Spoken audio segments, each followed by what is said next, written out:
नमस्कार. मी नवनाथ मांडे, अखिल भारतीय भ्रष्टाचार निर्मूलन संघर्ष समिती, तालुका अध्यक्ष चाळीसगाव. चाळीसगाव तालुक्यातील शिंदी ग्रामपंचायत पाणी पुरवठा योजनेतील चोरी आणि पाणी टंचाई या बाबतीत आपण गेल्या 1 महिन्यापासून ग्रामपंचायत प्रशासनाला लेखी निवेदन देऊन मागणी केली होती की गावातील पाणी प्रश्न हा लवकरात लवकर मार्गी लावावा, सर्वांना पाणी पुरवठा होईल याची दक्षता घ्यावी आणि जे पाणी चोर आहेत, पाणी पुरवठ्याच्या मेन पाईपलाईनला जे पाणी चोर आहेत त्यांचा शोध घेऊन त्यांच्यावर FIR दाखल करून कारवाई करावी. त्यानंतर 1 महिना झाला, ग्रामपंचायतीने कुठल्याही प्रकारची कारवाई केली नाही आणि काही उपाययोजना केल्या नाही. त्यानंतर आपण स्वतः संघटनेच्या माध्यमातून चौकशी केली, प्रत्यक्ष पाहणी केली, ग्रामसेवक सोबत घेऊन पाहणी केली आणि 2 चोरांना रंगे हात पकडून दिले.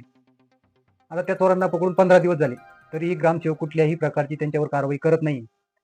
गावातील काही राजकीय लोकांनी ग्रामसेवकावर दबाव आणला की त्या लोकांवर गुन्हे दाखल करू नका आणि प्रशासनातील अधिकारी, ग्रामसेवक इतके मुजोर झाले की या राजकारण्यांच्या अक्षरशः हे मजुरी करतात, त्यांच्या दबावाखाली येतात आणि गुन्हे दाखल करण्यास नकार देतात.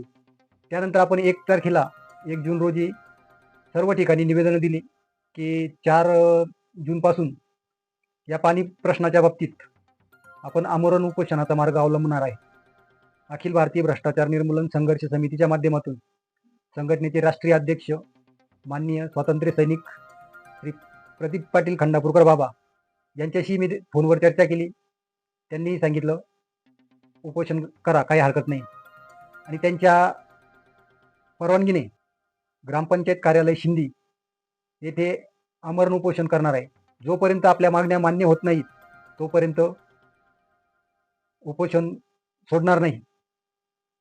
आणि आज ग्रामसेवक आले गावात आल्यानंतर ग्रामपंचायतमध्ये गेलो. अक्षरशः जे उपोषणाचं आपलं निवेदन होतं ते त्यांना देत होतो. 1 तारखेपासून तर ग्रामपंचायत बंद होती. त्यानंतर आज ते आले, आपण त्यांना निवेदन द्यायचा प्रयत्न केला, त्यांनी घेतलं नाही, निवेदन घेण्यास नकार दिला, आम्हाला पोच पण दिली नाही. शेवटी मी त्यांच्या टेबलला ते निवेदन चिपकवून दिले आणि निघून आलो.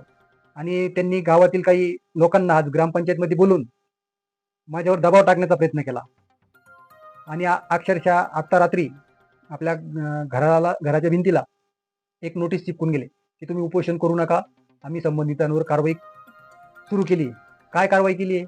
त्यांनी फक्त त्यांना नोटिसा दिल्या, कारवाई सुरू आहे असं सांगितलं.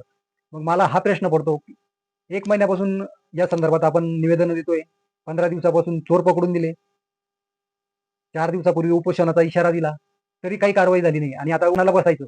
तर आज ते नोटिसा देऊन सांगतायत की तुम्ही उपोषण करू नका, आम्हाला वेळ द्या. अरे, उपोषणाची तारीख आल्यावर तुम्हाला वेळ लागतोय. 15 दिवस झाले, चोरांना पकडून दिलं, 15 दिवस तुम्ही त्यांच्यावर कारवाई केली नाही आणि आज उपोषणाला बसत असताना तुम्ही सांगताय त्यांच्यावर कारवाई करतोय. गटविकास अधिकाऱ्यांनी 1 तारखेलाच त्यांना सूचना दिल्या ग्रामपंचायतीला की तुम्ही संबंधित निवेदनाच्या विषयावर योग्य ती कारवाई करावी. तुम्ही 3 दिवस काय झोपले होते का? 3 दिवस का कारवाई केली नाही? म्हणजे हे फक्त कामचुकार, भ्रष्ट आणि नालायक अधिकारी म्हणून ग्रामसेवक काम करतायत. तुम्हाला कारवाई करायची होती तर 15 दिवसापासून चोर पकडून दिले, आतापर्यंत तुम्ही गुन्हे दाखल करायला पाहिजे होते, पाण्याचं नियोजन करायला पाहिजे होतं, लोकांना पाणी यायला पाहिजे होतं. आणि आजही चोरी होते पाण्याची. ग्रामपंचायतची मोटर म्हणजे ग्रामपंचायतच्या विहिरीवर 10 वाजता लाईट येते आणि गावात नळ चालू झाले 9 वाजता. आजचाच विषय आहे.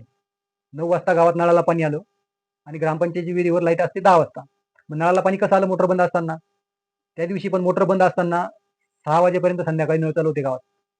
कसे काय चालू होते? म्हणजे ग्रामपंचायतची मोटर चालू झाल्यानंतर शेतकऱ्यांकडे पाणी जातं आणि ग्रामपंचायतची मोटर बंद असली, शेतकऱ्यांच्या मोटरी चालू असल्या, तेव्हा गावात ऑटोमॅटिक पाणी येतं. म्हणजे आजही चोरी पाण्याची होत आहे, तरी तुम्ही कारवाई करायला तयार नाही.